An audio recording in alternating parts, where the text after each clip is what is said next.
kuko niba ukora siporo ntabwo urwara imitsi, ntabwo urwara imivuduko y'amaraso. yewe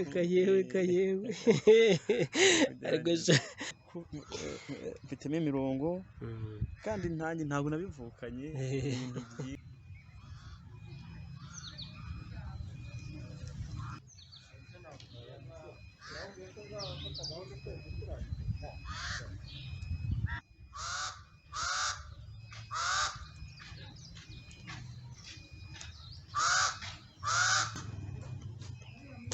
Rimwe,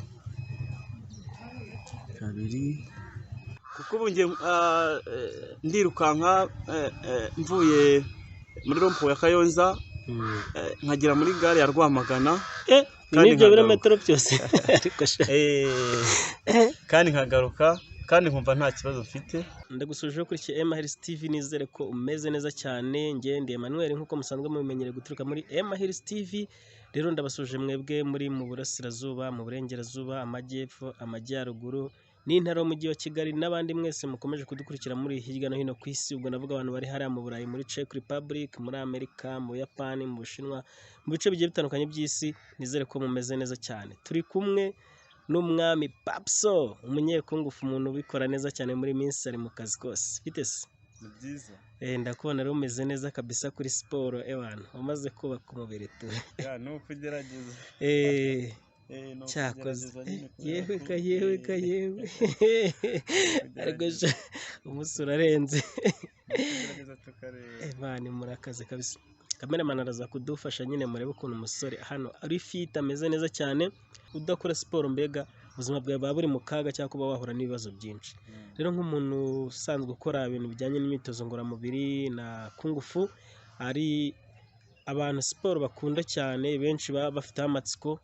Twifuje ko mwakwereka abakunzi ba Emma Hills TV ukuntu umuntu yakomera cyangwa akagorora umubiri akaba ari fit, mbega ntakunde kurwaragurika ngo ubucurane, ngo ibintu bibiri aho ngaho biterwa no ko umuntu adakora siporo.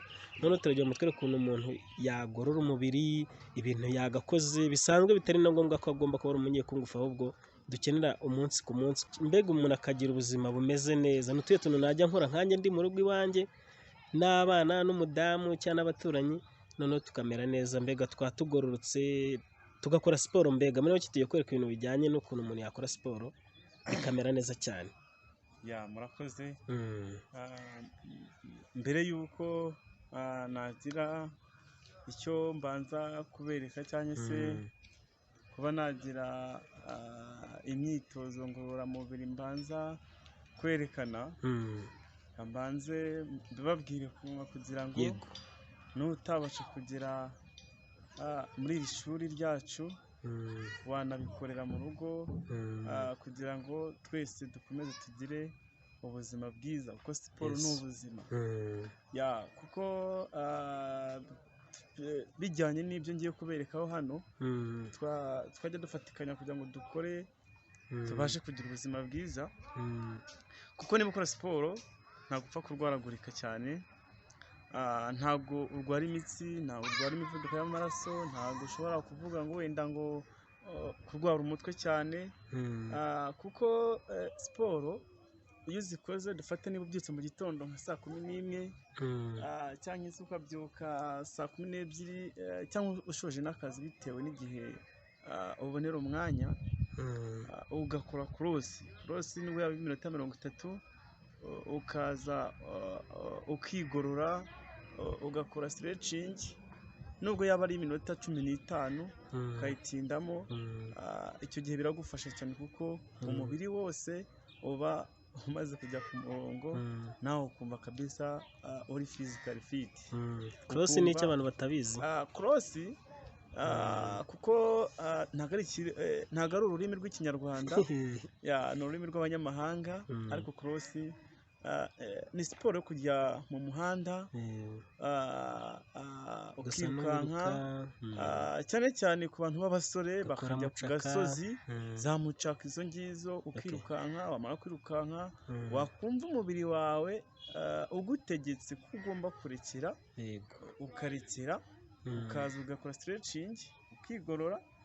Wamara kwigorora ukavuga uti ejo nzasubirayo hahandi wagarukiye, kuko usanga igihaha cyongeye kwiyongera ku buryo usanga hahandi iyo usubiyeyo ejo uraharenga, wamara kuharenga nawe ugatangira kumva neza hari impinduka mu mubiri wawe. Ushobora kwibaza utese kuki ntabikozeho nkababara.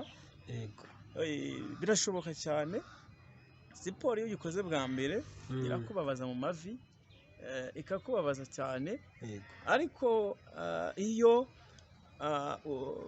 usubiyeho ubugira kabiri umubiri usanga umaze kumenyera, kuko za nyama zo mu mavi ziba zamaze koroha, bigasa nkaho nawe kabisa ukomera mu kirego. Rero ngiye kukwereka siporo z'ibanze ushobora kuzajya ukoresha uvuye muri korosi, kugira ngo bigufashe kurambuka, kugira ngo bigufashe kugira inda ikomeye gutya, kuko reba yuko mfitemo imirongo kandi nanjye ntabwo nabivukanye, ibintu byigwa tukabigeraho. Ntabwo bivuna cyangwa byatera nk'ibindi bibazo by'umubiri cyangwa nk'uburwayi? Oya, ni ukuvuga siporo nta bundi burwayi ishobora kukongerera, ahubwo irabukiza. Twagiye rero ubwo ibyo bintu byose tubwiye urabitwereka, wenda nugira n'akandi kuko utatubwiye ugashyiremo, ntari baraba babireba kuko buri jisho rikora cyane tugereranije n'ugutwi.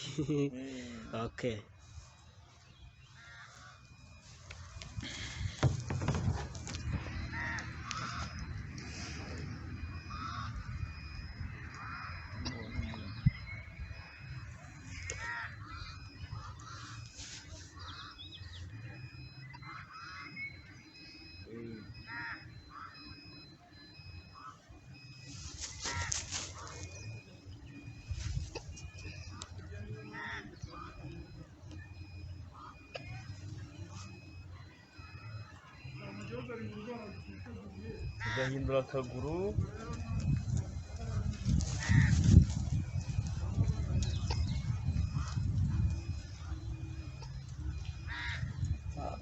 amaguru yombi agomba kuba arambutse, akari inyuma kararambuka, akari imbere ukagahina, ukabanza ukumva ko iyi mitsi irimo hano iri kurekorana. Yego, ushyiraho ikiganza ukumva neza ko urutugu rwawe rumeze neza uringaniye.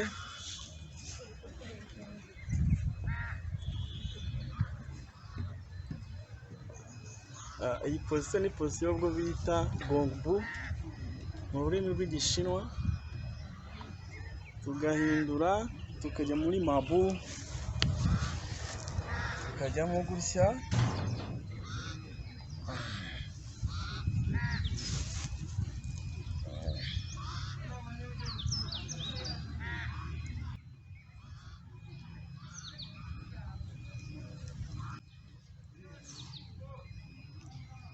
Iyo bita mabu,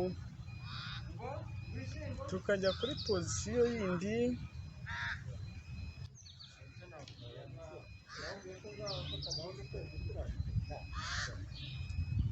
bita kubu.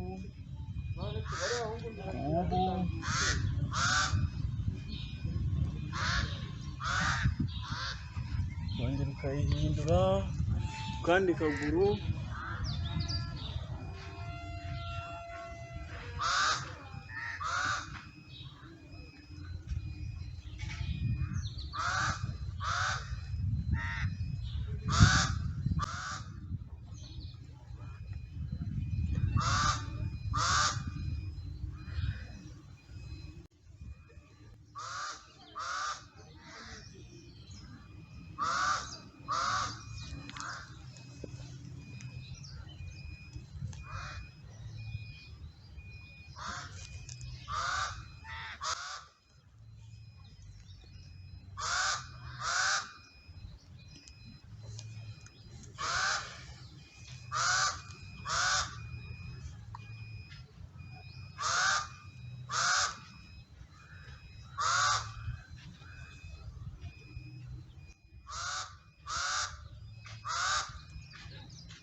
Yego, turiho kakavamo kagorora amaguru.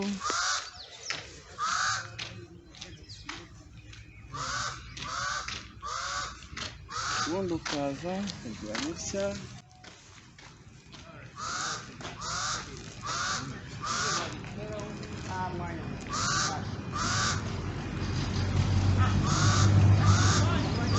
ujyamo gutya ubundi ukiryamira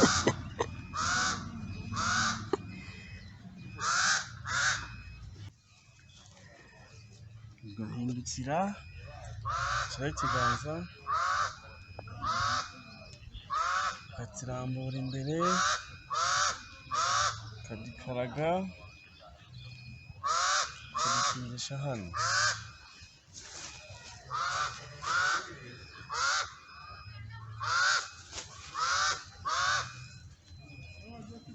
ubundi tukavamo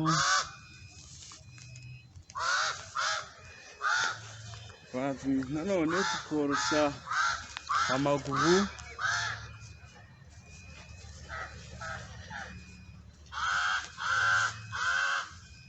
ukazamura ukavuga uti wenda ugiye gutera fushe. Ibi byose ni ibintu dukora kugira ngo tugororoke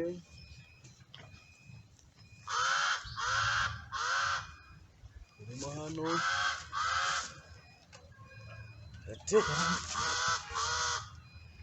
one two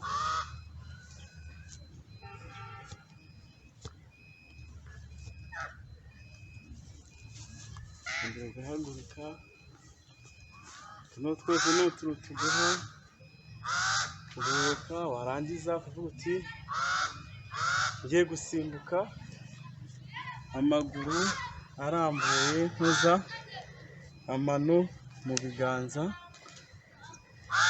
Ibi byose bikorwa ari uko uvuye muri korosi cyangwa se muri mucako yo mu muhanda. muri iki korosi cyangwa korosi ni siporo dukora mu muhanda zo kwirukanka mu muhanda. Korosi ngo nari mucako nari iki numvise. Impamvu nacyo ndikuyeho ni uko atari ikinyarwanda cyakumvwa n'abantu bose. Yego, hari imigeri duhita dutera kugira ngo ya karitoma maze gukora kugira ngo uyigereho. Hari imigeri ubanza gutera kugira ngo ibanze ifungure imitsi yo mu maguru. Wa mbere dutera uyu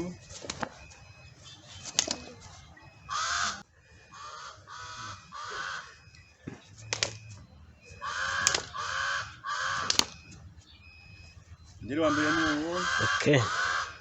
Uwa kabiri dutera n'undi kubita gutya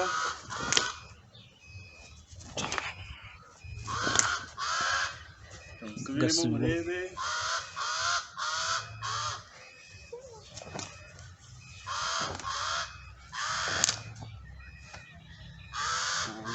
Dutera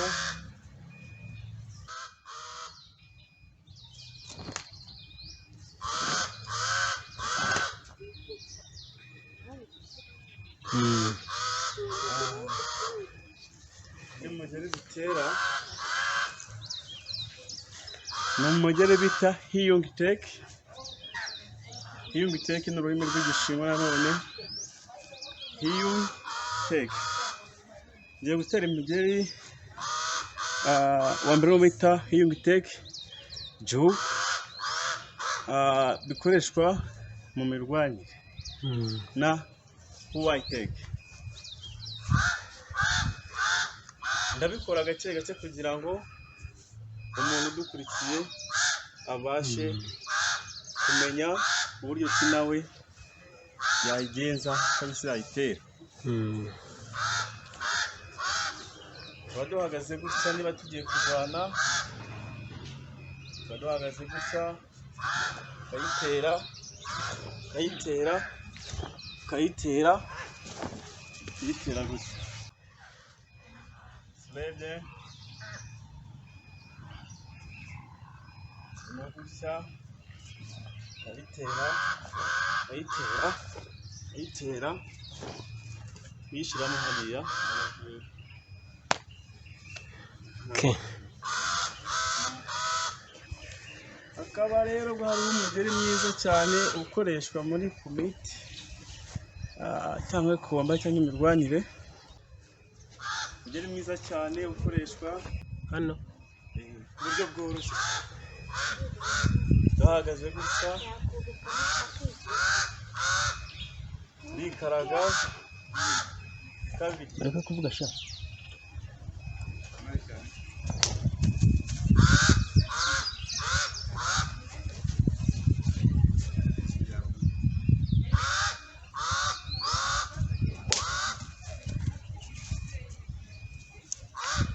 Uno mugeri utera usimbukiye aho uri nta kujya kure kandi ibintu bikagenda neza. Uri mu rugo ntabwo bikeneye kujya mu muhanda. Oya, ntabwo bikeneye kujya kure kuko no muri sare wawe baradutera utugeri twiza. Akandi gasiporo gakeya ukuntu abantu baba bakeneye stretching, wenda urugero dukurikije abdomino hasi tumeze gutya, kuko si ngombwa ko bagufata amaguru, nawe ubwawe ushobora kubyikoresha kandi bikagenda neza. Uritegura bifata umutwe ubundi ukamanuka, rimwe, kabiri, gatatu, kane, gatanu, gatandatu, ala, sani, siyon, lion,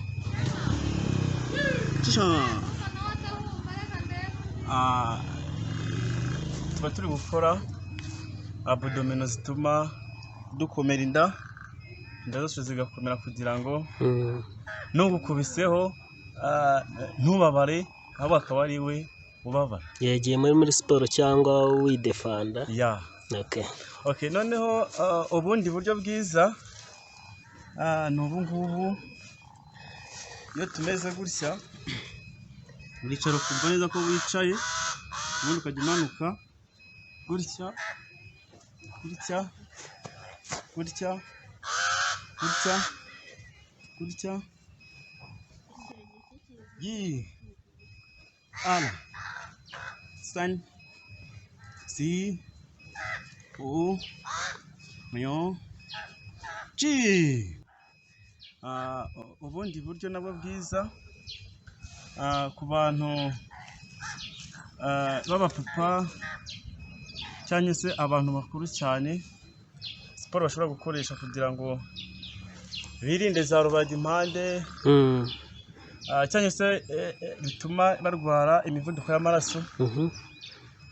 Ikintu gishobora kubirinda cyane cyane iyo unaniwe, uraza ukajyamo gakeya gutya, ubundi ugapompa gutya,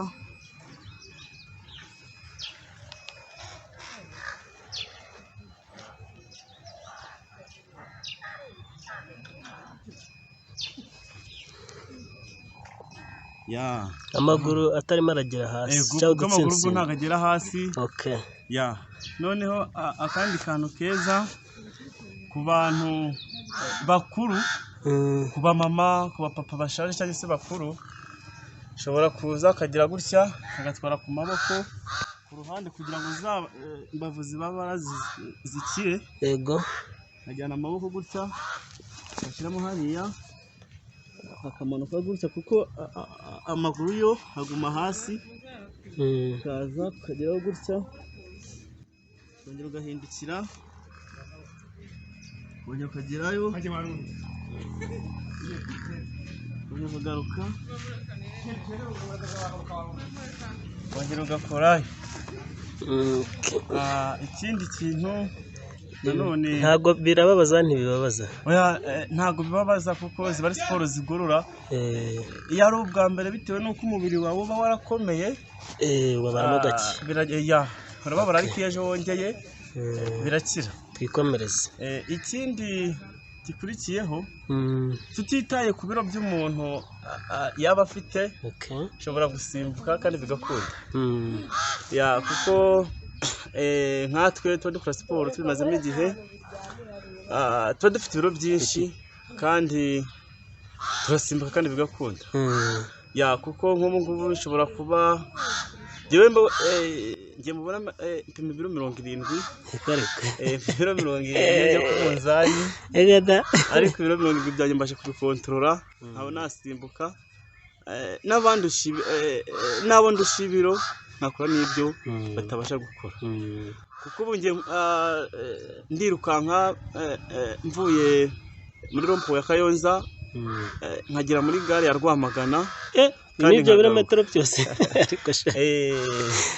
kandi nkagaruka kandi nkumva nta kibazo mfite rero icyo nshishikariza abaturage muri rusange ni uko bagomba gukora siporo kuko siporo ni ibintu byiza cyane tutitaye ku myaka uri mukuru uri mutoya ushobora kubikora kandi ukagenda neza ibintu ni wane birumvikana urumva rero narekera aho ngaho ibindi tukazabikora ubutaha kuko dufite byinshi twabereka byinshi cyane imirwanire presentation twazibereka ni byinshi cyane twabakorera kandi tukarushaho kwishima kandi kugenda neza. Yego ndizera ko wari ukurikiye Emma Health TV ibintu bikomeje kugenda neza. Niba mwajyaga mwibaza ibintu bitandukanye wakora muri siporo yaba ari abantu bakora imyitozo ngororamubiri aba ari abakina karati kungufu cyangwa no mu buzima busanzwe ubona ko ari ibintu byoroshye buri muntu wese yakora. Ariko mbere ko dusoza sinzi niba hari ikintu wabwira abantu tugahita dusoza. Murakoze rero icyo nababwira cyo kandi nkabamara impungenge ku bantu bakunda kureba filime nuko biriya bintu mubona tubona mu mafilime twese muri rusange n'ibikoresho njyarugamba habamo inkota habamo amacumu habamo n'inkoni na za mucaku usibye ko byose bigira bw'amazina yabyo. Impamvu nari mbanjije kubivuga mu kinyarwanda nuko abenshi indimi tubivugamo ntabwo muba mubisobanukiwe neza.